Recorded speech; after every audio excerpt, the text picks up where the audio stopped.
Hello and welcome to Tumbleweeds and TV Cowboys. My name is Hunter.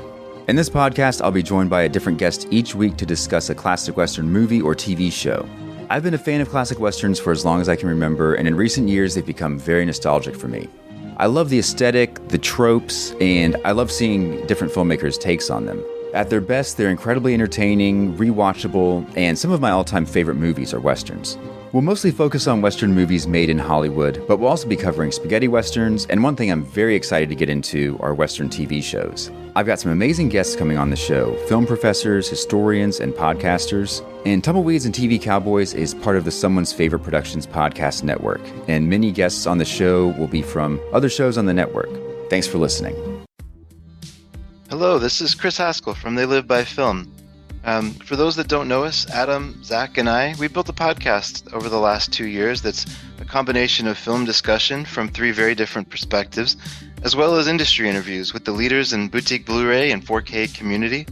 We started with Dev Crocodile, but over time we've been lucky enough to speak with Arrow Video, Severin, Mondo Macabro, Vinegar Syndrome, Radiance, Indicator, most of the OCN partner labels. It's been a blast.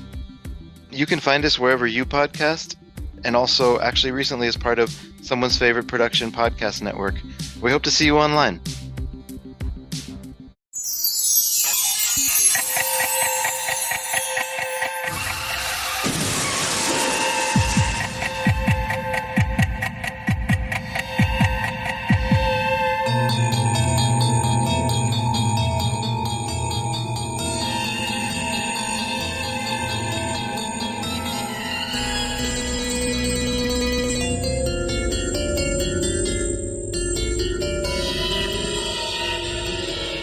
Hello there, I'm Chris Dashew.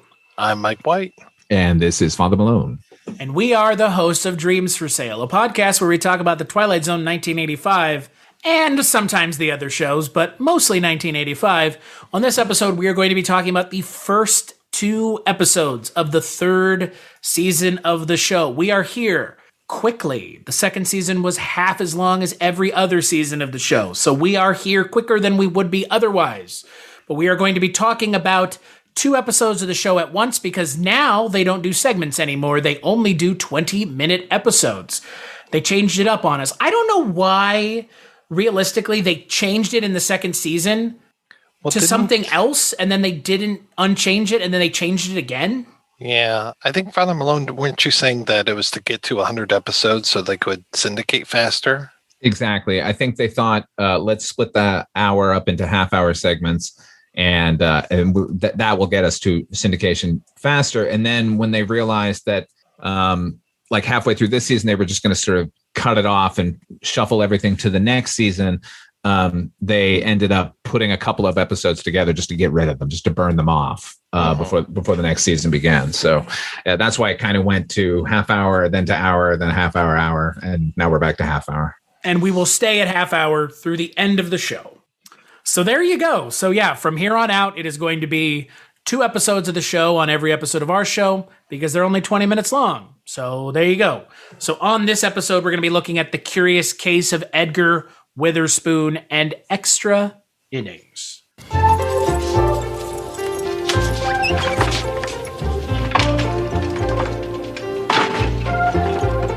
One old man in a private world of irrational urgencies. For Dr. Jeremy St. Clair, an all too common sight. But Edgar Witherspoon is a most uncommon old man with a secret that reaches out to the 4 corners of the earth, as the good doctor is about to discover. So The Curious Case of Edgar Witherspoon, Jay Giles Band, Edgar Winter Band. I don't know what they're going for here. I just kept saying the Edgar Winter Band. The Curious Case of Edgar Witherspoon is directed by René Bonnière. It is written once again by J. Michael Straczynski and Haskell Barkin. It stars Harry Morgan as Edgar Witherspoon and Cedric Smith as the doctor called upon to take care of a crazy old man. Welcome to Canada, y'all. Yeah. It's a bottle episode inside of a shitty set filled with things. Yeah, I think this is a gentle one. I think I wasn't offended by it at all. I do want to mention one thing that as bad as any of the American ones were, I never saw the crew in the door, the glass door, which is the first thing I noticed in this one. I was like, oh, wait, we're in Canada now, right? Aren't we? And then like he closes that door and there's the crew. I'm like, oh, boy, are we in Canada? Yeah, I was so happy to see Harry Morgan. I was just like, whatever. Just do whatever you want. Just give me Harry Morgan. I'm fine with this. It reminded me of something else, and I can't really put my finger on it, but this whole idea of like, well, I guess it's very much like the butterfly effect, and not the shitty Ashton Kutcher film. I'm talking about the actual effect as far as like, if I don't put this baby head in this particular place, then a tornado is going to come and wipe out Kansas City. So I'm like, okay, yeah. And yeah, it's crazy and he hears voices, but it kind of worked for me. I kind of enjoyed this one. I agree 100%. Harry Morgan's great. I didn't mind Cedric Smith. I felt the frustration of the daughter and the landlady and all these other people. They're just like, this guy's got a whole bunch of junk in his apartment. I'm like, okay, early hoarder. Yeah. You're right. And I did like this concept. I like this Rube Goldberg machine that's keeping the world together and someone tasked with doing that and, trying to find his replacement, which is kind of what the whole episode ends up being, which is very Twilight Zone-y. Oh, yeah. So, yeah, I mean, look, it didn't reinvent the wheel, but it wasn't God, I can't even think of the name of the episode. The last one. So bad. The Girl I Married. Yeah, man. It's leagues and bounds above that. Look, J. Michael Straczynski's a good writer, and he's always come up with interesting concepts. He went on to do that show Babylon 5, which I think is kind of wildly underrated as far as televised science fiction goes. So, I like this episode quite a bit. Yeah, I think it's pretty interesting. I think it's fun. I don't think it, like y'all have echoed, I don't think it reinvents the wheel. Uh-huh. It does have a nice little twist. I mean, you could probably see the twist coming from 10 miles away up in space, but it's inelegantly shot. I mean, it's not well directed. Like this all feels like not necessarily sets, but it's lit like television. Whereas I think in previous seasons, they were trying to go for like at least a movie like quality in most of the episodes. So that's my only, real criticism of this particular episode is that, it just felt like, it's a TV show, folks. It feels like they're filming in Toronto, which they are.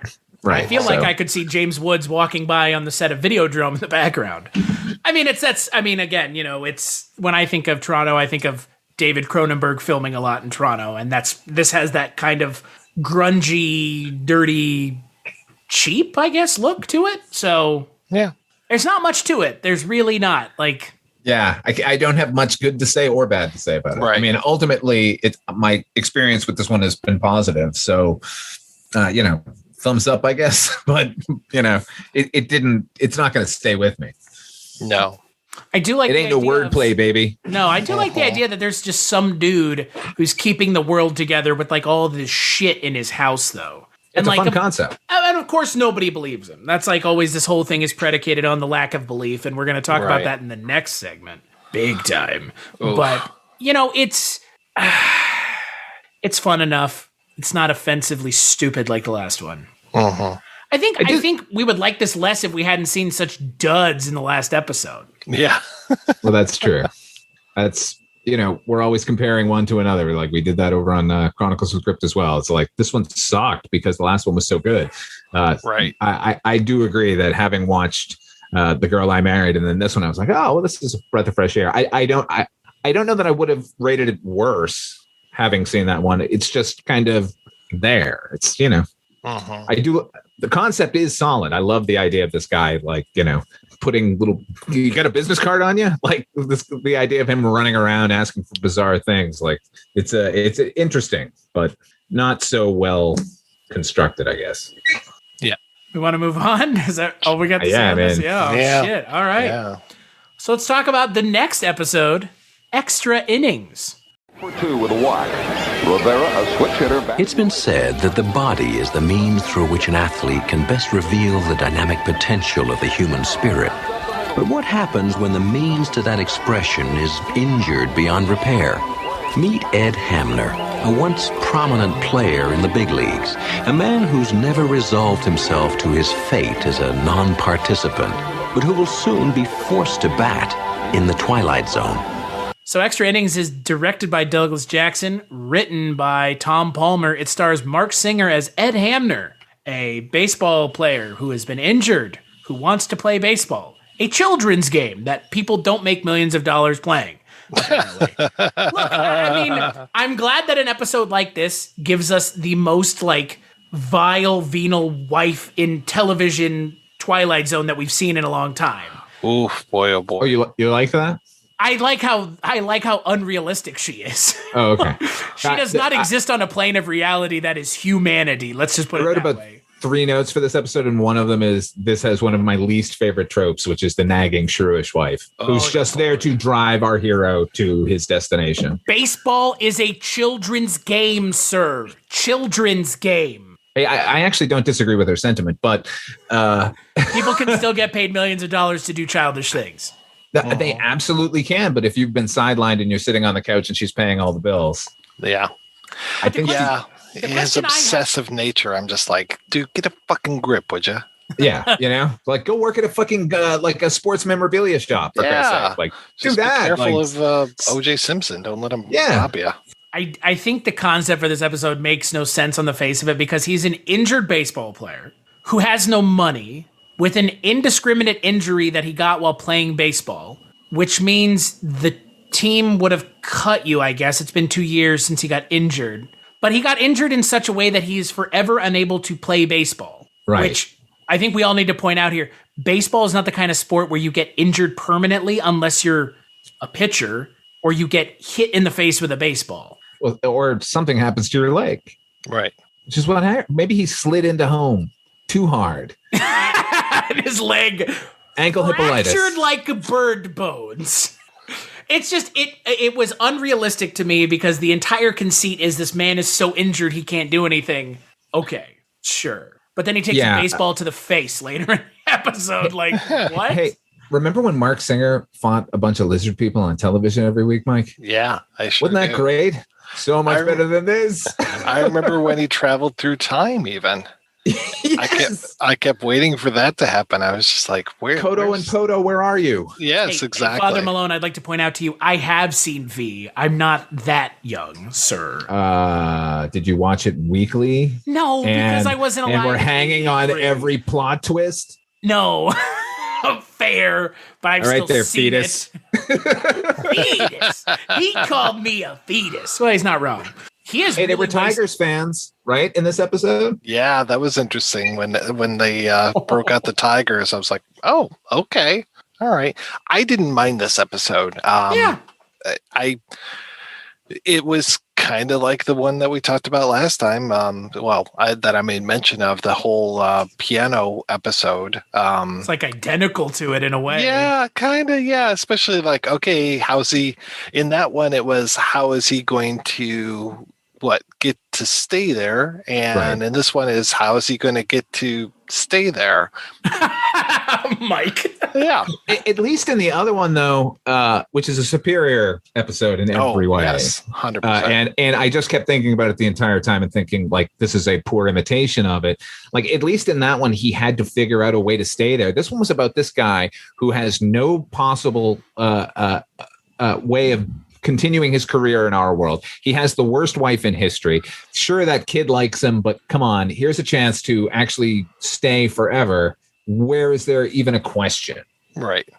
And it was very convenient for him to go back to this other time and suddenly be in uniform. And then even the girl that he brings back, she's in period appropriate dress. I was like, okay, I'm surprised that, they didn't have her go back and they're just like, well, young man. Yeah, exactly. This is what I was talking about when it comes to these, the sort of writers later in this series where, they have the idea and they want to kind of explore it, but they're not steeped in speculative fiction. So the twist is enough in their mind, not necessarily like a Twilight Zone twist, but as far as the MacGuffin to get the plot in motion, they're just like, and then, because, fantasy stuff, right? Like, right. That's what you guys like. It's like, at one point, Superman was able to do everything that they would just go like, well, because he's Superman. Like, yeah, now he can run through time and do all that, during the 50s and 60s as far as the writers. That's what this feels like to me. Again, this is not an episode. There's not much to dislike other than the fact that it's called the Twilight Zone. And we've seen some greatness recently, or not recently, but definitely in the past on this show. And I don't know. Marc Singer was good. That's the positive thing I'll say. Marc Singer plays a very convincing and believable man who's down on his luck. Oh, yeah. And he hangs out with a 14-year-old. Has anybody checked in with him lately? What's Marc Singer up to these days? Yeah. I wonder. There's got to be a convention signing somewhere. Well, with COVID, I mean, these guys can't go to the conventions. They must Cameo, baby. Oh, there you go. He's just like, call up the Beastmaster. Here I am. $25. How much do you think Marc Singer would go for on Cameo? Oh, he's got to be at least 35.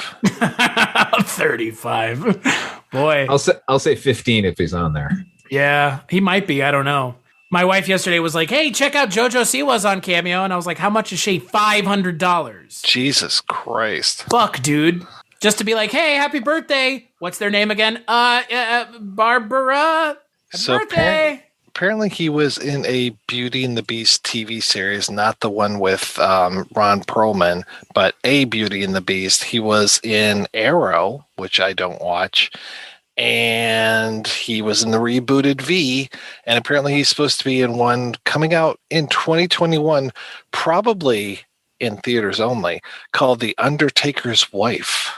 Oh, definitely Looks like in theaters a horror only. film. Yeah. Well, if you want to be a true film fan, you have to go watch movies in the theater. Yeah. Why not risk your life for that? Well, at the end of the day, I'd rather watch Arrow on my TV than go to the movies. I went to the movies last night. Really? What'd you see? Scott Pilgrim versus the World. Oh, I'm sorry. Yeah, me too. Oh, no. Oh, get out of here. I love that movie. Anyway, good for you. The only reason I bring it up is you're that outnumbered on this one, bro. No. That's fine. You both could be wrong. But we're not. What I wanted to point out, far from wrong, sir. We were one of two couples in the theater, so I felt pretty secure. Oh, wow. Okay. Because now when you Scott Pilgrim, which makes me less secure. Who else would go see Scott Pilgrim in theaters? That movie's terrible. I disagree. On what grounds? On as far as a bizarro movie that it kind of exists in its own universe. I like the movie more once I realized that Scott Pilgrim is actually the villain of the piece. But I don't know. I think that movie's got style to burn, and I love the soundtrack. And I love the whole cast. So, and I love the concept of having to battle your significant other's exes. I think it's really solid. I'd like to watch it again with that idea of him being the villain, because he truly is. I mean, he's such a piece of shit. Yeah. I would like to watch that movie without Michael Cera in it. I mean, I don't mind Michael Cera as an actor, especially, what was that, The End? Or This is the End? This is the end. Dies immediately. Yeah, that was pretty great. His best role is the one where he's in for 3 minutes. Yes. But, that, and speaking of Toronto, I mean, that movie is just such a love letter to Toronto. Sure is. That is, I mean, look, I love Edgar Wright, as I'm sure the three of us do, but that is the one movie of Edgar Wright's where the first time I saw it, I liked it. Every other time since I've been, meh, that's okay, whatever. Yeah. Okay. Yeah. I mean, look, I don't really like Hot Fuzz or World's End. Like, those movies do nothing for me. But you like Shaun of the Dead? Well, yeah, I love Shaun of the Dead. Huh. Yeah. I love Hot Fuzz, but I do not like World's End, and I'm not a big fan of Baby Driver either. Oh, I like Baby Driver then. I liked what he was doing with some of the music in Baby Driver, but it's just like, I don't know. I was just like kind of done with it after about half an hour. It kind of falls apart, but to be fair, Mike, on my suggestion, I would say you should rewatch World's End. I think that's good. Right. You and I were talking about that. Yep. Yeah. When's the last time you saw it, Father Malone? It is not good. I actually saw it about a year ago. Oh, okay. Well, that's fair. And it was a I need to reevaluate this because maybe I was in a mood or whatever like that. And I like a lot of it, but I don't think it hangs together ultimately. I mean, I get it. Yeah. I mean, I didn't like it the first time I saw it, but subsequent watchings, I enjoy it a lot more. Kind of the reverse with Shaun of the Dead. I liked Shaun of the Dead for a long time, and then it's okay. It's not the strongest. Hot Fuzz is the strongest, without a doubt. I have much doubt there. I quote both of those movies, Hot Fuzz and Shaun of the Dead, all the time. I mean, we're constantly, especially saying sorry, Sean, very often. No luck catching them killers, eh? It's just the one killer, actually. God. But, coming back to Twilight Zone. Must we? What is this show's obsession with telling these kinds of stories? This version of the show. Because I don't think this is number 2. Isn't this number 3 now? Wasn't there one other episode that was in this kind of fantasy fulfillment vein? I think there was, right? In the first wasn't there a Peter Riegert episode where he goes and visits himself in his youth? That's what I'm thinking of, yeah. That was the Harlan Ellison one. Yeah, I don't know. Every writer's got this, I want to go back to the past and live in a golden age kind of thing. Unfortunately, they kept greenlighting these. Poverty. Yeah, that was it. Good Lord. Written by our good friend, Alan Brennert. Yeah. By the way, King of the Schmaltz. I don't see Marc Singer on Cameo, but I do see Mark McGrath. So if you want Mark McGrath... But could we just ask Mark McGrath to clarify if it's Sugar Ray or Sugar Gay? Oh my God! Have you guys ever seen that? I saw that video. Yeah, I never saw that. And on. There's this guy heckling Mark McGrath outside of a club, calling him Sugar Gay over and over again. And Mark McGrath gets I think he just says it once, actually. Well, but he says it once, and then Mark McGrath, who said that? Yeah. Oh God. He's like, say it in my fucking face. Say it to me. Say it to my face. Like, oh Jesus, dude. Sugar gay, bro. Sugar gay. Yeah, that's a long video too. He excoriates that kid for a while. And it's it's a straight up teenager who just was fucking with Mark McGrath. All right. As you do. But yeah, we should just be like, hey, Mark McGrath, could you say Sugar Gay? Do you know Mark Singer? Do you know Mark Singer's number? Can you go on Cameo and get somebody to surreptitiously be interviewed, for your podcast? Send them a list of questions. Here's my cameo I want. Right. That's a good question. Would they do that? They'd probably be like, no, you have to pay me more. And be like, I'm not going to pay you, Kevin from The Office. I just paid you $90, Mark McGrath. Say the funny thing. Shut the fuck up and just send me my video. Cameo blows my mind, though. The fact that anyone is willing to pay Mick Foley $300 to wish their friend a happy birthday is ingeniously idiotic at the heart of it. Oh yeah. Mark Singer should get into it. Yeah. He should. He'd make $15. Yeah. We should get into it. We should just post ourselves on Cameo. Yeah. Someone would take one of us up on the offer, and the person that would take the up on the offer is Mike White, not us. Hi, I'm here from my movie basement. This is me, Mike White, wishing you a happy birthday. Who you are, I do not know, but you, have a happy birthday. You, all of you. Which one of you? Have a happy birthday. This is making me really want to finally sit down and watch A Man Called Sarge, because that's the one parody movie from the 90s that I haven't seen, and I really just need to sit down and watch it. And Mark Singer's in it. Yeah. Oh. And Gary Kroger. Oh my God. Yeah. SNL luminary. Yes. His name is Needleman. He's an oral surgeon. Don't worry, Lois. I'll protect you. He was on the show for 3 years. Oh, yeah. SNL? Yeah. Can we hope that this season's going to be better than last one? Or is that hope going to be misguided, you think? We can hope. Yeah, I'm hoping as well. Do not want to hope. It is forbidden in these lands. You have crossed over into a land of sight and sound and terrible episodes. That is season 3 of The Twilight Zone. We'll see. I mean, they've got some good guest stars in this season. I see Eddie Albert, Louise Fletcher, Peter Scolari, who, I think we all agree that he should have been the one that got famous, not Tom Hanks, Totally. He was carrying that show. Yeah, exactly. Whenever anyone says Scolari, all I can think is the Scolari brothers. Tried him for murder, gave him the chair. There you go. They came back, though. They did. Look, I think with this show, Chronicles from the Crypt, when we talk about Twilight Zone, people do remember these shows a lot more fondly than they actually exist. Oh, yeah. Because the good episodes are that good. Like Shatterday, Wordplay, a lot of the good episodes are that good. But man, everybody conveniently forgets about a lot of the really bad stuff. But you can't exist one without the other. You just can't. I mean, we've said this before. Like, you go back and watch the original Twilight Zone, it's rife with terrible episodes. Oh, yeah. But they were, putting out like 40 episodes a season or something. So they at least have that excuse of just overexertion. Here, that, we've got, 10, 12, 13 episodes the last season, maybe a 20 something here. Like, come on. And, I was just looking ahead at some of the episodes coming up. It would seem, I remember quite a few of them, but just as many I don't. But it does seem like it's going to be more of this. It's going to be less about shocking you or scaring you or making you think, and more about, what if you wished for this and this came true? Like, come on, man. I don't have time for schmaltz in my life.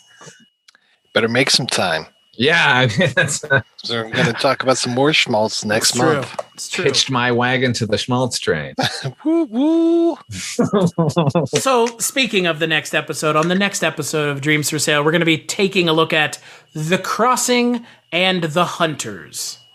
Both directed by Paul Lynch. Sure, we'll see. Could be good, could be bad.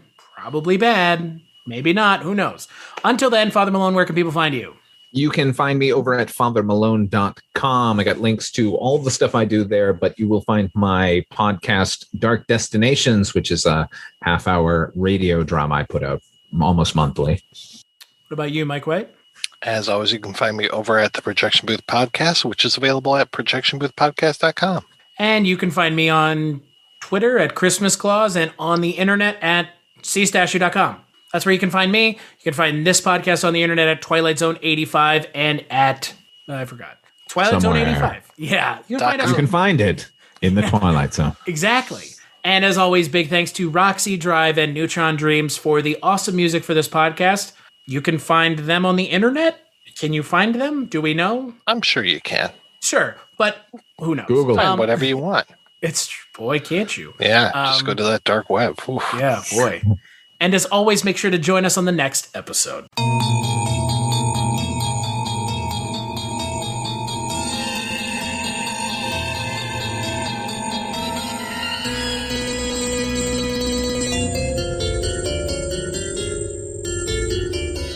Hello, my name is Kevin Tudor, and I'm one of the 3 hosts of Almost Major, a film podcast dissecting many major indie studios and the films they release. Every week, myself, Charlie Nash, and Bryden Doyle discuss overlooked, forgotten, or bona fide classic indie films via studio-specific miniseries. We've previously covered numerous films from Artisan Entertainment, Lionsgate Films, and New Line Cinema. Titles including The Blair Witch Project, American Psycho, Dogville, But I'm a Cheerleader, Saw, Requiem for a Dream, and Ringmaster, the Jerry Springer film.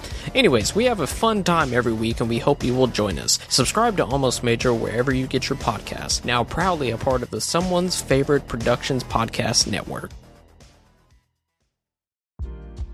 Are you a film fan who loves the ultimate home video experience? Look no further than The Disconnected.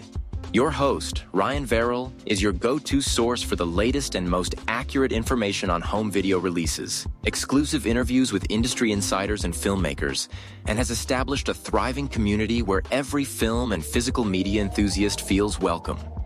From hidden gems to blockbuster hits, The Disconnected brings you insider knowledge and a welcoming space to share your love of cinema. Watch every Thursday night at 9:30 Eastern, 6:30 Pacific for the live announcements show and follow The Disconnected on social media to stay updated. Subscribe to The Disconnected on YouTube or on the podcast provider of your choice and dive into a world where every movie night is an adventure.